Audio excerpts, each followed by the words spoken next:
नमस्कार मंडळी, law minded DNM मध्ये आपल्या सगळ्यांचं स्वागत आहे. आज आपण कायद्याच्या एका अशा शस्त्राबद्दल बोलणार आहोत जे न्यायाधीशांच्या हातात तर असतं, पण ते रोज वापरू शकत नाहीत. कल्पना करा, कोर्टात तुमच्या डोळ्यांसमोर उघड अन्याय होतोय आणि तुम्ही जेव्हा त्याला थांबवण्यासाठी सीपीसीचं पुस्तक उघडता तेव्हा त्यात कोणताच विशिष्ट नियम सापडत नाही. मग अशावेळी काय होतं? न्यायाधीश हतबल होऊन बसतात का? नाही, कायदा कधीच हतबल होऊ शकत नाही. आणि इथेच एंट्री होते कलम 151 ची.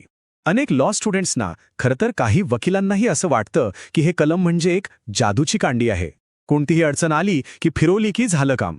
पण खरंच इतकं सोपं आहे का हे? आजच्या या विश्लेषणात आपण याच जादूच्या कांडीमागचं खरं सत्य शोधणार आहोत.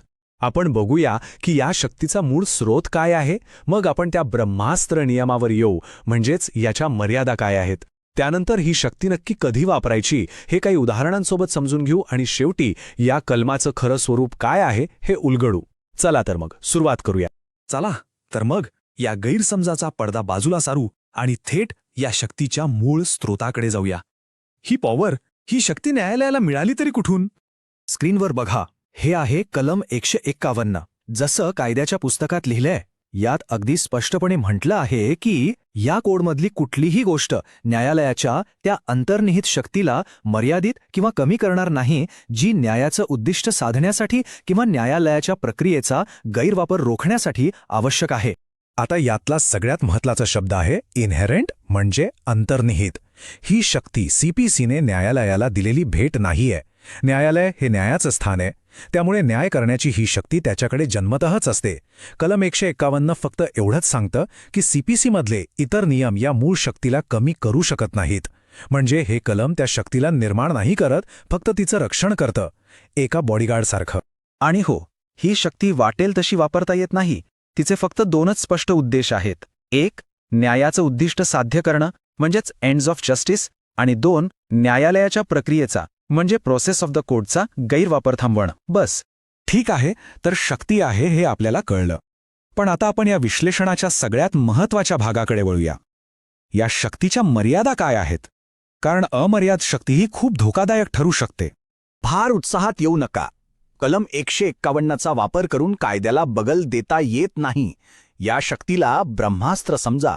आपण छोट्या मोठ्या भांडणात ब्रह्मास्त्र वापरत नाही, बरोबर? ते तेव्हाच वापरलं जातं जेव्हा इतर सर्व शस्त्र निकामी होतात. आणि हाच तो गोल्डन रूल आहे जो प्रत्येक कायद्याच्या विद्यार्थ्याने लक्षात ठेवला पाहिजे. सोप्या भाषेत सांगायचं तर जर एखाद्या समस्येवर कायद्याच्या पुस्तकात आधीच एखादा विशिष्ट नियम, एखादा स्पेसिफिक रस्ता दिलेला असेल, तर तिथे कलम 151 झोपलेलं असतं. पण जिथे कायदा शांत आहे, जिथे कोणताही मार्ग दिलेला नाही, तिथेच ही शक्ती जागृत होते. हे समजून घेण्यासाठी अर्जुन सिंग विरुद्ध मोहिंद्र कुमार या सुप्रीम कोर्टाच्या केसचं उदाहरण घेऊया. समजा अपील दाखल करायची मुदत संपून गेली आहे. आता तुम्ही कलम 151 खाली अर्ज करून प्लीज आमचा डिले माफ करा असं म्हणू शकत नाही. का? कारण यासाठी लिमिटेशन ॲक्टमध्ये कलम 5 अंतर्गत एक वेगळा विशिष्ट उपाय आधीच दिलेला आहे. लक्षात ठेवा, जिथे विशिष्ट नियम आहे तिथे अंतर्निहित शक्तीचा वापर होत नाही. खुद्द सुप्रीम कोर्टाने हे अगदी स्पष्ट शब्दांत सांगितलं आहे की एखादी पार्टी कलम 151 मध्ये आधार शोधून जुन्या चुका सुधारण्याचा किंवा सीपीसीमध्ये असलेल्या प्रक्रियात्मक नियमांना बगल देण्याचा प्रयत्न करू शकत नाही. ठीक आहे, तर आपण पाहिलं की हे ब्रह्मास्त्र कधी वापरायचं नाही. मग प्रश्न उरतो की ते नक्की वापरायचे तरी कधी? चला, काही प्रत्यक्ष खरीखुरी उदाहरणे पाहूया. पहिलं उदाहरण आहे कन्सॉलिडेशन ऑफ सूट्स. म्हणजे काय? समजा दोन भावांमध्ये एकाच प्रॉपर्टीवरून 10 वेगवेगळे खटले चालू आहेत. अशावेळी कोर्ट कलम 151 वापरून ते सगळे खटले एकत्र आणू शकतं, जेणेकरून सगळ्यांचा वेळ आणि पैसा वाचेल. दुसरं उदाहरण रेस्टोरेशन ऑफ अ सूट. समजा एखादा खटला गैरहजेरीमुळे फेटाळला गेलाय आणि ऑर्डर 9चे नियम तिथे तंतोतंत लागू होत नसतील, तर केवळ न्यायाच्या हितासाठी कोर्ट कलम 151चा आधार घेऊन तो खटला पुन्हा सुरू करू शकतं. आणि तिसरं एक्सपंचिंग रिमार्क्स. जर निकालात एखाद्या साक्षीदाराबद्दल काही अपमानास्पद शेरेबाजी केली असेल, तर हायकोर्ट ते शब्द हटवण्यासाठी कलम 151चा वापर करू शकतं. चला तर मग आता या सगळ्या चर्चेचा सार काढूया आणि सुरुवातीच्या त्या गैरसमजाला एका अचूक रूपकाने बदलूया. तर लक्षात ठेवण्यासारखी गोष्ट ही आहे की कलम 151 ही कोणतीही जादूची कांडी नाही. तो सीपीसीचा एक सेफ्टी वॉल्व आहे. जसा प्रेशर कुकरमधला सेफ्टी व्हॉल्व्ह अगदी गरजेच्या वेळेच उघडतो आणि अपघात टाळतो, अगदी त्याचप्रमाणे हे कलम तेव्हाच वापरलं जातं जेव्हा कायद्याच्या प्रक्रियेत कुठेतरी अन्याय होण्याची शक्यता असते आणि दुसरा कोणताही मार्ग शिल्लक नसतो.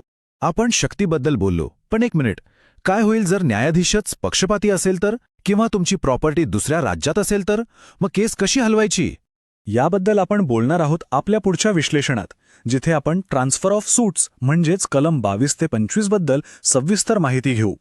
आजच्यासाठी एवढंच. हे विश्लेषण आवडलं असेल तर नक्की लाईक करा, आपल्या मित्रमैत्रिणींसोबत शेअर करा आणि लॉ माइंडेड DNMला सबस्क्राईब करायला विसरू नका.